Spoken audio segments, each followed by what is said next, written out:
네, 여러분들 한 주간 평안하셨습니까? 오늘 또 이렇게 복된 주일 맞이해서 우리 성도들과 함께 예배할 수 있는 그런 은혜를 주신 하나님께 감사합니다. 오늘은 특별히 제가 오래간만에 방송실에 앉아봤는데, 방송 저 부스에 앉아서 PPT를 이렇게 만져봤는데, 우리 집사님이 그동안 얼마나 잘 인내해 오셨는지 제가 알 수 있었습니다. 네, 정신이 없더라고요.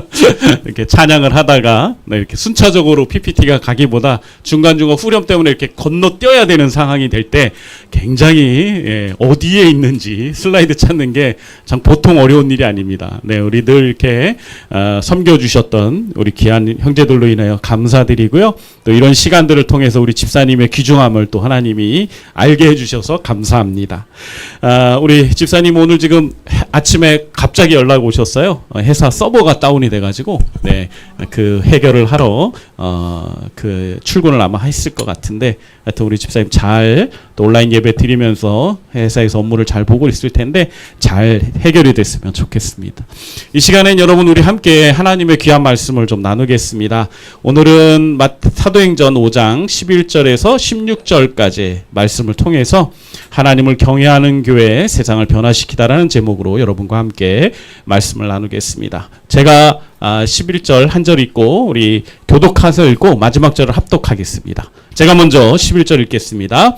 온 교회와 이 일을 듣는 사람들이 다 크게 두려워하니라.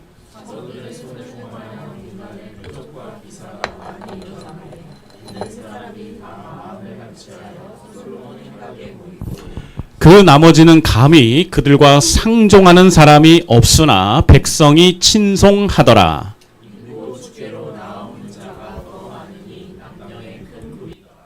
심지어 병든 사람을 메고 거리에 나가 침대와 요위에 누이고 베드로가 지날 때 혹 그의 그림자라도 누구에게 덮일까 바라고 예루살렘 부근에 수많은 사람들도 모여 병든 사람과 더러운 귀신에게 괴로움을 받는 사람들을 데리고 와서 다 나음을 얻으리라. 아멘.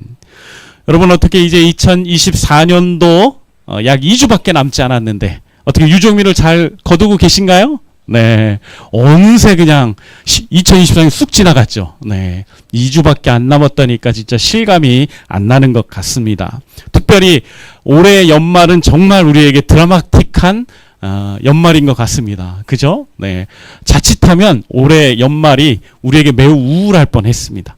근데 참 하나님의 은혜로 모든 것이 이제 일상으로 복귀될 거라고 생각이 돼서 참 다행이라고 생각이 됩니다. 그래서 내년에는 좀 더 기대를 하게 되는 것 같아요.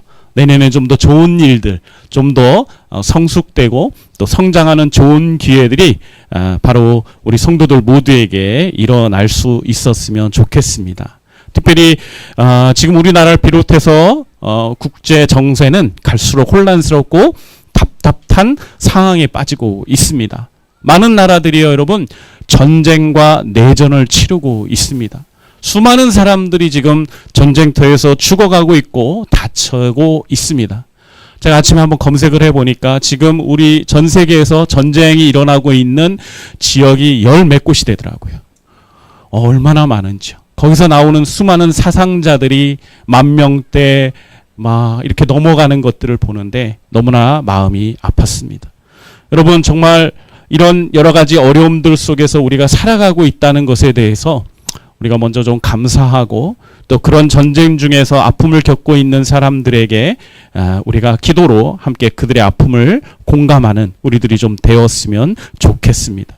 특별히 이런 상황 속에서 우리 그리스도인들은 영적으로 깨어 기도하면서 중심을 꽉 잘 잡고 있어야 할 것이라고 믿습니다.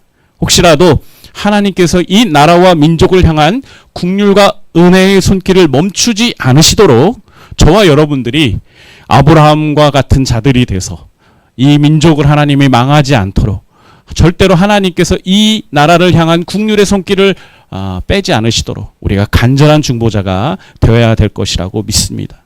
특별히 여러분도 잘 아시겠지만 소돔과 고모라가 망한 이유가 뭐였죠? 그들의 악독한 죄 때문이기도 하지만 그 소돔과 고모라에 하나님이 기대하셨던 의인 10명이 없어서 망했습니다. 저는 우리 꿈을 심는 성도들이 바로 이 나라 이 민족을 하나님의 긍휼로 힘있게 하는 그 의인 10명이 되기를 바랍니다. 우리가 비록 작지만, 숫자적으로는 작지만 우리가 정말 순수하게 주님을 사랑하고 하나님의 뜻대로 살아가고자 하는 열망이 있다면 하나님이 우리 때문이라도 이 나라와 이 민족을 보호해 주시고 지켜 주실 거라고 믿습니다. 아멘이십니까? 아멘. 오늘 우리가 함께 읽은 본문 어떤 말씀을 담고 있을까요? 시기적으로 너무나 적절한 말씀이어서 여러분들에게 이 말씀을 가지고 최근에 우리나라에서 일어났던 일들과 빗대어서 설명을 막 하려고 설교 준비를 했습니다. 그런데 어제 저녁에 사모님으로부터 명령이 떨어졌습니다. 절대 정치 얘기하지 마십시오. 성도들에게 절대 정치 얘기하십시오. 많이 하면 안 됩니다. 네, 그렇게 말씀하시더라고요. 제가 그래서 또 지혜로운 남편은 현숙한 여인의 그 아내의 말을 잘 듣기 때문에 제가 오늘 순종해 보려고 합니다. 근데 아마 가끔 삐딱선을 탈 수 있어요. 워낙 그쪽으로 너무나 이 본문이 잘 적용할 수 있는 본문이어서 그렇게 되더라도 여러분 널리 양해 부탁드리겠습니다. 네, 오늘 본문 말씀 아나니아와 삽비라의 죽음 이후에 나타난 사람들의 반응과 결과들을 설명해주고 있는 본문입니다. 여기서 사람들은 크게 두 가지의 반응을 보이고 있어요. 먼저는 믿지 않는 자들의 반응입니다. 그들이 어떤 반응을 보이고 있냐면 그들은 두려워하고 무서워했어요. 아나니아가 삽비라가 왜 죽음을 당했죠? 사도들을 속이고 공동체를 속이려고 하다가 그 거짓이 다 드러나게 된 거예요. 그래서 하나님께서 네가 어떻게 감히 이럴 수 있느냐? 네가 너 때문에 이 아름다운 주님이 힘들게 세우신 이 공동체가 훼손되고 망가질 수 있는 이런 극악한 죄를 범했기 때문에 그냥 둘 수 없어서 우리 주님께서 본보기로 삼기 위해서 아마도 이 아나니아와 삽비라에게 좀 우리가 생각할 땐 좀 심한 그런 심판을 하신 게 아닌가 생각이 됩니다. 그런데 주님이 이렇게 하실 때는요, 다 이유가 있는 거예요. 주님이 괜히 이놈 안 되겠어, 한번 손 좀 봐야겠어, 이러는 게 아니에요. 오늘 본문의 내용을 보면 왜 주님이 그런 선택을 하셨는지 우리 충분히 이해할 수 있게 돼요. 왜냐하면 믿지 않는 자들의 경우에는 이 아나니아와 삽비라의 죽음의 사건을 통하여서 하나님에 대한 두려움을 가지게 됩니다. 그런데 여러분, 하나님의 두려움은요, 하나님을 만나는 걸음이 돼요. 여러분, 우리가 알고 있는 하나님을 경외하는 자들은 어떤 자들이죠? 하나님을 경외한다는 건요, 하나님을 두려워할 줄 안다는 얘기예요. 사람들이요, 하나님을 처음 만나게 될 때 사람들이 하나님이 너무나 좋고 너무나 멋져서, 그리고 하나님이 너무나 내가 닮고 싶은 모델이고 하나님 믿으면 하나님 나한테 모든 걸 다 해줄 것 같아서 하나님을 믿는 케이스는 그렇게 많지 않아요. 사실은 신이 두려워서예요. 하나님이 내가 잘못된 일을 행하고 내가 악한 행위를 했을 때 그 신이 나를 혹시 벌 주지는 않을까, 그게 무서워서 하나님을 향하여서, 신을 향하여서 사람들이 관심을 가지고 그 신을 주목하게 되는 거예요. 하나님은요, 이 아나니아와 삽비라 이 죽음의 사건을 통하여 예루살렘에 있는 그 지역에 있는 이스라엘에 있는 수많은 믿지 않는 자들로 하여금 하나님을 주목할 수 있도록 고개를 돌리는 일을 하신 거예요. 그래서 그들이 하나님이라는 존재, 그리고 예수 그리스도라는 분이라는 것에 대해서 그들이 다시 한번 생각하게 된 거예요. 지금까지 그들은 어떤 생각을 가지고 있었죠? 예수 그리스도는요, 그냥 구테타를 일으킨 사람이었어요. 나라를 전복하려고 하는 사람이었고 나라를 혼란시키려는 사람이었어요. 그런데 여러분, 우리는 믿고 있고 알고 있는 게 뭡니까? 예수 그리스도는 바로 하나님이 2000년 전부터 계속해서 이스라엘 백성들을 구원하고 온 인류를 구원하시기 위해서 보내주신 메시아였다는 사실이에요.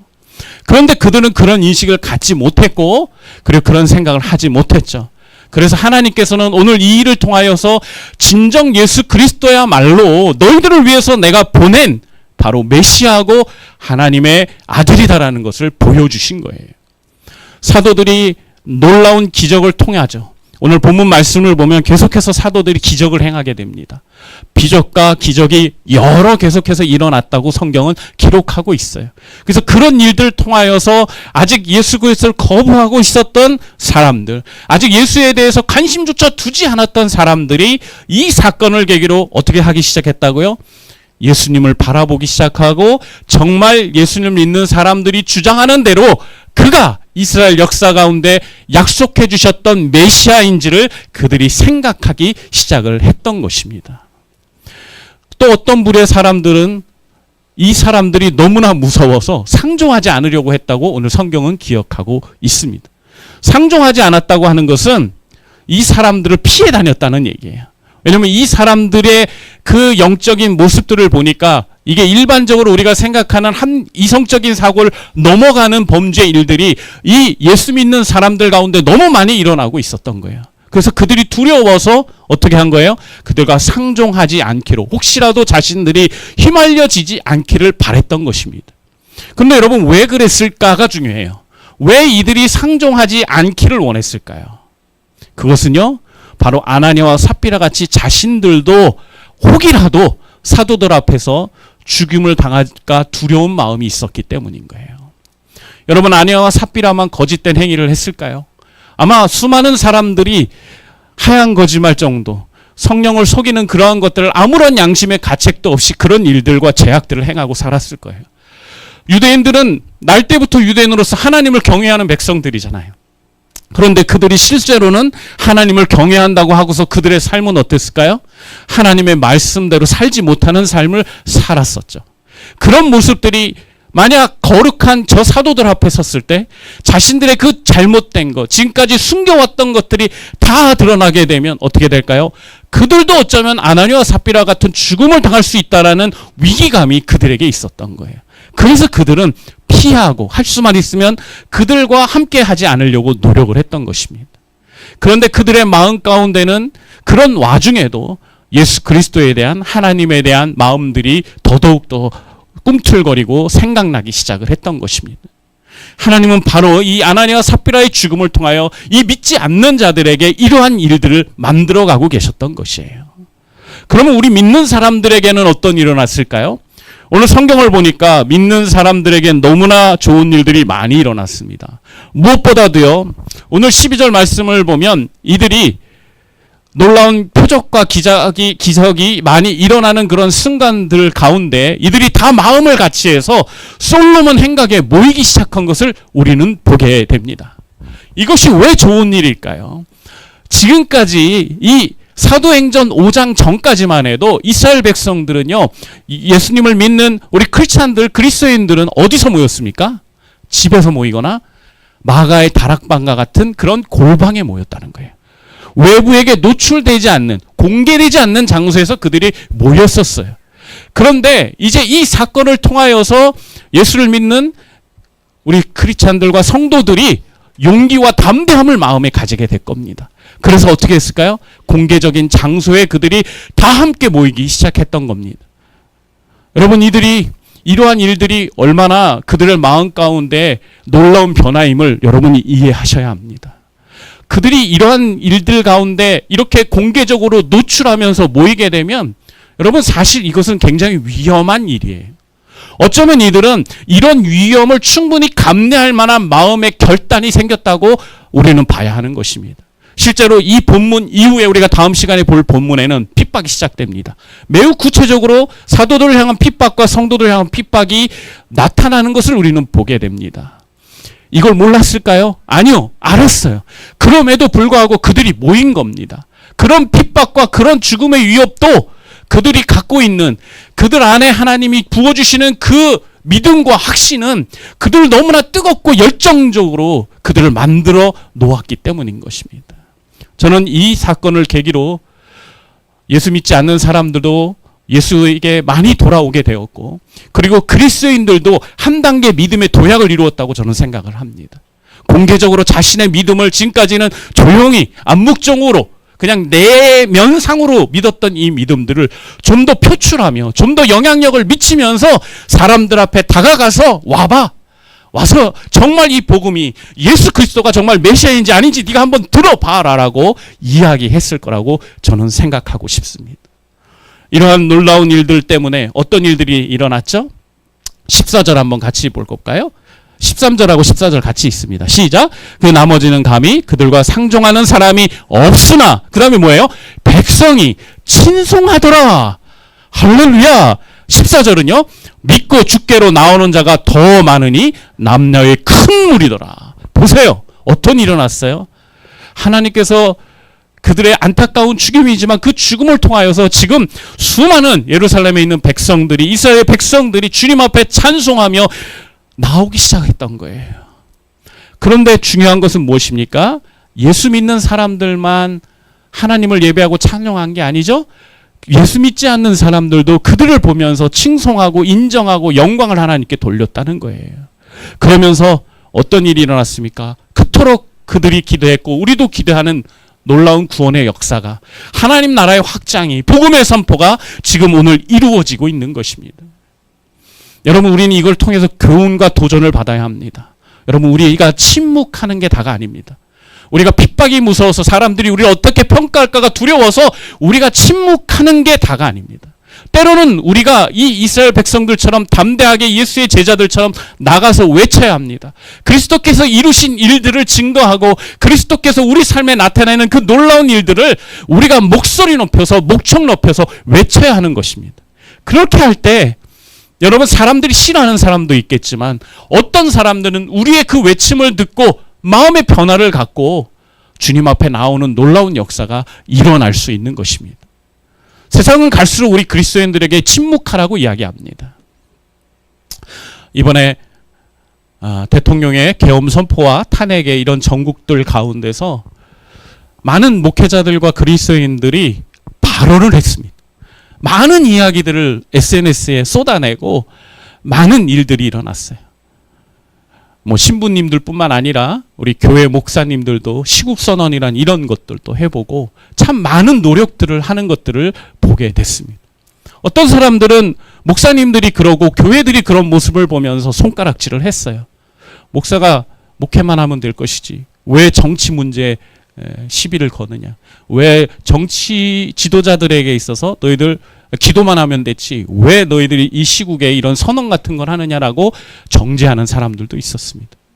여러분, 그러나 어떤 사람들은 그 목회자들의 그리고 교회들이, 성도들이 이러한 어려운 상황에 대해서 자기의 목소리를 그리고 자기의 주장을 펼치는 그런 용기 있는 모습을 보면서 교회에 대한, 그리고 목회자들에 대한, 성도들에 대한 인식의 변화를 갖기 시작했어요. 여러분, 우리가 사람들이 그리스도 안에서 우리가 믿고 있는 바를 다른 사람들에게 증거하고 이야기할 때 동일한 상황들을 겪을 수 있습니다. 우리가 이야기하는 것들을 싫어하고 비난하는 사람도 있어요. 하지만 누군가는 그러한 모습들을 통하여 도전받고 예수님께 관심을 갖고 성경책을 열어보는 역사가 일어날 수 있다는 것입니다. 그러면 우리가 어떻게 하겠습니까? 하나님이 우리에게 주시는 그 성령의 거룩한 도전을 우리가 인정하고 받아들이고 우리 나가서 외쳐야 되지 않겠습니까? 그렇게 할 때 하나님이 놀라운 역사를 일으키시는 겁니다. 여러분, 우리는 한 가지 기억해야 할 것이 있어요. 오늘 이러한 놀라운 복음의 역사, 하나님 나라의 확장의 역사가 일어난 원인은 무엇입니까? 많은 사람들이 함께 모여서, 얼마나 많은 사람들이 모여 있다는 것을 드러냈기 때문일까요? 아니면 수많은 기적과 표적들이 일어나서 놀라운 일들이 일어났기 때문에 그들이 하나님 앞에 나오기 시작했을까요? 그 모든 것들은 사실 여러분, 하나님이 사용하신 수단이고 방법일 뿐입니다. 하나님은 지금 이 모든 역사의 현장 가운데 함께 하셨습니다. 그리고 성령의 거룩한 능력으로 우리에게 기름 부으시고 사도들에게 기름 부으시고 성도들에게 성령의 충만함을 허락해 주셨기 때문에 지금 이러한 놀라운 역사가 일어난 거예요. 그런데 그 성령 하나님은 그 초대교회 때만 있었던 게 아니라 지금 이 시대 가운데도 우리 안에 내주하고 있습니다. 아멘이십니까? 그렇다면 우리가 그 하나님을 믿고 그 성령님을 의지하고 우리가 세상 안에서 우리가 하나님이 우리에게 주신 그 믿음의 그 아름다움을 선포하고 증거한다면 동일한 역사가 우리 가운데 일어나지 않겠습니까? 저는 바로 거듭난 우리 그리스도인들을 통하여 그 역사가 끊임없이 지금도 일어날 것이라고 믿습니다. 지난주에 여러분이 수고해 주셔서 교회를 이렇게 깨끗하게 정리를 했습니다. 여러분 어떠신가요? 교회가 한결 더 쾌적해 보이시죠? 네, 너무 저도 좋은 것 같아요. 평일날 와서 교회를 보고 또 이렇게 어제 예배 준비를 위해서 교회 예배당에 와서 준비를 하면서 늘 뭔가 좀 이렇게 뭐랄까요, 좀 어수선해 보이고 예배당 분위기가 또 뭔가 좀 좁아 보이는 느낌이 있었는데 이렇게 다 정리하고 나니까 우리 교회 예배당 꽤 넓은데 이런 느낌이 사실은 착각이죠. 근데 그런 느낌이 제가 들었어요. 이 정도면 뭐 한 50명까지도 되겠다 막 이런 생각을 제가 해봤습니다. 여러분, 교회가 무엇입니까? 교회를 교회되게 하는 게 무엇입니까? 우리 그리스도인의 정체성은 무엇입니까? 교회를 교회되게 하고 우리 그리스도인의 정체성은 다른 게 아닙니다. 우리에게 있는 게 아니에요. 우리 안에 내시하시는 성령님으로부터 오는 것입니다. 그리스도와의 연합으로부터 오는 것입니다. 그러한 것들이 우리 삶에서 사라지면 여러분, 우리는 무늬만 있는 그리스도인이 되고 맙니다. 그냥 호칭만 남아있는 그리스도의 제자들이 되고 마는 것입니다. 우리가 진정 그리스도인이고 진정 그리스도의 몸인 교회라면 여러분, 우리 안에 계시는 그 주님과 우리 안에 계시는 그 성령님과 우리가 교통하고 동행하면서 그분의 그 능력을 나를 통하여, 나라는 도구를 통하여 이 세상 가운데 선포하고 자랑하고 드러내야 하는 줄 믿습니다. 내가 뭘 하려고 하면 잘 안 돼요. 저도 지금까지 많은 일들을 해봤습니다. 지금도 여전히 많은 일들을 해보고 있는데 여러분, 정말로 내가 내 능력으로 하려면 아무런 열매가 남지 않아요. 내가 근데 주님 의지하고 성령님이 역사하시도록 기도하면서 여러분, 이 자리에 서면 성령이 역사하시는 것을 보게 됩니다. 사랑 성도 여러분들, 성령을 의지합시다. 성령이 우리를 거룩하게 하시고 성령이 우리를 도전케 하시고 성령이 우리를 이끄시는 대로 순종해 봅시다. 그러면 하나님이 비록 인간적으로 세상적으로 너무나 작고 보잘것없는 우리지만 하나님이 우리를 높은 가운데 세우시고 우리를 가치 있게 사용하시고 우리를 풍성하게 이끄셔서 세상이 감히 엄두도 못하는 일을 바로 우리를 통해서 이루어내실 거라고 믿습니다. 초대교회 성도들이 그랬습니다. 지금 우리가 이제 그런 삶을 살아가야 합니다. 그들은 지금보다 훨씬 더 핍박이 많았고 더 살기 어려운 때 그들이 그들의 신앙과 믿음을 지켜왔습니다. 그리고 전 세계에 이 복음이 전해지고 우리들에게까지 이 놀라운 복음이 선포되게 되었습니다. 여러분, 우리는 그들보다 훨씬 많은 걸 가지고 있습니다. 우리는 훨씬 많은 것들을 우리가 배우고 보고 느끼고 있습니다. 그런 우리가 왜 초대교회 성도들과 같은 삶을 못 살겠습니까? 할 수 있습니다. 우리 주님이 도와주실 거예요. 우리 주님이 함께 하실 거예요. 그걸 믿는다면 여러분의 자신을 바라보면서 낙심하지 말고 여러분의 환경을 보면서 우울해하지 말고 주님 바라보고 내 안에 계신 성령님을 의지하면서 툭툭 털고 일어나세요. 그리고 담대하게 국회의사당으로 나가시길 바랍니다. 참 여담이지만 우리 국민들 참 대단합니다. 이번에 그 탄핵을 이끈 그 비결은 많은 외신들이 평가하지만 우리 국민들의 민주의식 때문에 그렇다고 이야기를 해요. 여러분, 얼마나 추운 날씨였습니까? 얼마나 참 피곤하고 힘든 건가요? 어제 하루 종일 문자가 오더라고요. 9호선, 지하철 9호선 여의나루역 그냥 통과한다. 뭐 이런 문자들 정말 많이 오더라고요. 그러면 결론은 뭡니까? 그 집회 장소까지 가려면 먼 곳에서부터 내려가지고 걸어서 가야 된다는 얘기잖아요. 얼마나 춥고 배고프고 힘들고 근데도 그 자리에 가서 지킨 우리 국민들의 성숙한 민주의식. 정말 리스펙해야 되지 않겠습니까, 여러분? 이런 의미에서 우리가 한번 박수 한번 쳐볼까요? 좋습니다. 우리 주님도 이런 거 인정해 주실 거라고 생각을 합니다. 여러분, 제가 어떤 정치적인 편향을 드는 게 아니에요. 저는 우리 국민들의 민주의식을 높이 사는 격려를 한 겁니다. 오해하지 마세요. 여러분, 이제 말씀을 좀 마치겠습니다. 제가 다른 이야기보다 오늘 이 말씀을 통하여서 여러분들에게 도전하고 싶은 건 다른 게 아닙니다. 하나님께서는 초대교회 성도들을 통해서 이루신 일을 지금 우리를 통해서도 이루기를 원하십니다. 아멘이십니까? 그 일을 감당하고 그 일을 할 수 있는 일은 다른 사람들이 아니에요. 많이 배우고 많이 가진 사람들이 아닙니다. 정말 성령의 그 거룩한 영의 충만함을 이끈 사람들, 정말 성령님께서 나를 도우시고 나와 함께 하신다는 걸 확신하는 사람들, 그 한 사람을 통하여 하나님이 그 일을 이루어 주시는 겁니다. 누가 이런 사람들로 쓰임 받으시겠습니까? 누가 하나님 앞에 성령님과 동행하며 이 일을 이루시겠습니까? 지금 내 환경은, 지금 내가 가진 것은 너무나 보잘것없지만, 내 믿음도 너무나 약하고 연약하지만, 더욱더 하나님을 의지하고 하나님과 함께 하기를, 성령님과 함께 하기를 사모하고 간절히 묻는 그 자에게, 그 분에게 하나님이 거룩한 도전과 감당할 능력을 주실 거라고 믿습니다. 바로 우리 교회가, 우리 성도들이 그렇게 쓰임받기를 간절히 소원합니다. 기도하겠습니다. 아버지 하나님, 오늘 우리에게 도전해 주시는 이 귀한 말씀들을 우리가 하나님 한 주간 동안 잘 묵상하기를 원합니다. 그리고 하나님과 함께 더 함께 동행하기로, 그리고 성령님을 더욱더 환영하고 하나님 의지하게 되기를 간절히 사모하고 원합니다. 성령의 그 거룩한 능력이 하나님 우리를 통하여 드러나게 하여 주시옵소서. 우리는 너무나 보잘것없고 믿음도 없고 하나님 여러 가지 어려움과 한계만 가지고 있습니다. 하지만 우리 안에 내주하신 성령께서 우리를 도우신다면 하나님 우리가 초대교회 성도들과 같은 놀라운 하나님의 역사를 목도하게 될 거라고 믿습니다. 우리를 사용해 주십시오. 우리를 써 주시옵소서. 하나님이 그토록 원하시는 그 하나님의 나라를 확장케 하고 이루어 가는데 하나님 우리 교회 공동체와 우리 성도들을 사용해 주시옵소서. 성령께서 그 일을 이루실 것을 믿으며 우리 주 예수 그리스도의 이름으로 기도합니다. 아멘.